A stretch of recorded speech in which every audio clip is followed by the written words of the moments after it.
ఉల్లిపాయని ఇలా సన్నగా కట్ చేసి వేసుకోవాలి. తర్వాత ఒక ఎండుమిర్చి, కొంచెం కరివేపాకు కూడా వేసేసి బాగా ఫ్రై అయిన తర్వాత మనం ముందుగా కట్ చేసి పెట్టుకున్న క్యాబేజీని కూడా వేసేసుకోవాలి.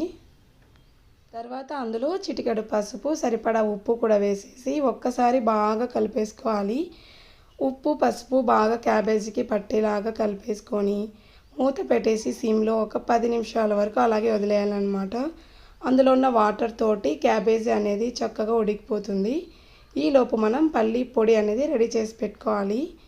ఈలోపు మనం పల్లీలన్నీ అన్నీ కూడా చల్లారబెట్టుకోవాలండి. సో పల్లీలు అనేది చాలా క్రిస్పీగా వచ్చేంత వరకు ఫ్రై చేసుకోవాలి. తర్వాత ఇందులో 6 to 7 వరకు వెల్లుల్లి వేసుకోవాలి. ఈ టేస్ట్ వెల్లుల్లి చాలా చాలా బాగుంటుంది. వెల్లుల్లి వేయడం అస్సలు మర్చిపోద్దండి. సో ఈ పల్లీలు, ఎండుమిర్చి అలాగే వెల్లుల్లి, సరిపడా ఉప్పు కూడా వేసేసి పల్లీ పొడి అనేది రెడీ చేసి పెట్టుకోవాలి.